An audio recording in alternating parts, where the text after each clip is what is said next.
बहुत समय पहले की बात है। भारत एक सोने की चिड़िया कहा जाता था। यहाँ के खेतों में अन्न लहलहाता था, मंदिरों में घुंघरू बजते थे और लोगों के दिलों में प्रेम और श्रद्धा बसी थी। लेकिन फिर एक दिन अंग्रेज हमारे देश में व्यापारी बनकर आए। ईस्ट इंडिया कंपनी के नाम पर व्यापार शुरू हुआ, पर जल्द ही उन्होंने भारत पर राज करना शुरू कर दिया। धीरे धीरे उन्होंने हमारे राजा महाराजाओं को हराकर भारत को अपने कब्जे में ले लिया। जो देश कभी आजाद था, अब गुलामी की जंजीरों में जकड़ गया।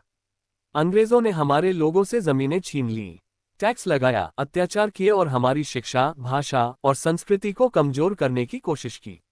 लेकिन भारत के वीर सपूत चुप नहीं बैठे। 1857 में झांसी की रानी लक्ष्मीबाई, मंगल पांडे, वीर कुंवर सिंह, नाना साहब जैसे लोगों ने पहली बार बगावत की। भले ही वो आंदोलन सफल न हुआ, लेकिन आजादी की आग लग चुकी थी। इसके बाद देश भर में एक नई चेतना जगी।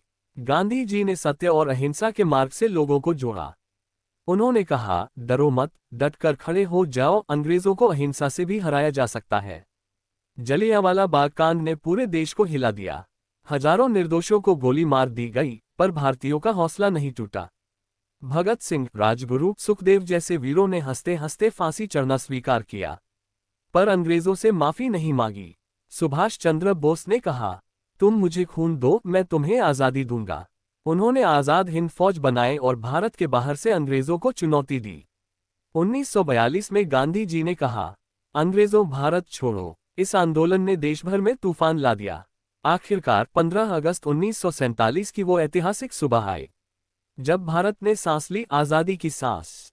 पंडित नेहरू ने लाल किले की प्राचीर से तिरंगा फहराया और कहा, जब बाकी दुनिया सो रही थी, भारत ने जागकर एक नया जीवन शुरू किया। देश भर में खुशियां मनाई गईं। लोगों ने मिठाई बांटी, झंडे लहराए, गीत गाए और आंखों में आंसू लिए बोले, भारत अब आजाद है। लेकिन ये आजादी यूं ही नहीं मिली। ये उन लाखों वीरों की कुर्बानी का नतीजा है, जिनका नाम इतिहास में दर्ज है, और लाखों ऐसे जिनके नाम कभी नहीं जाने गए। आज हम जो खुलकर सांस ले रहे हैं, जो बोल रहे हैं, जो जी रहे हैं, वो सब उन्हीं की वजह से है। तो हर 15 अगस्त को जब तिरंगा ऊंचा लहराता है, तो दिल से एक आवाज जरूर निकले, जय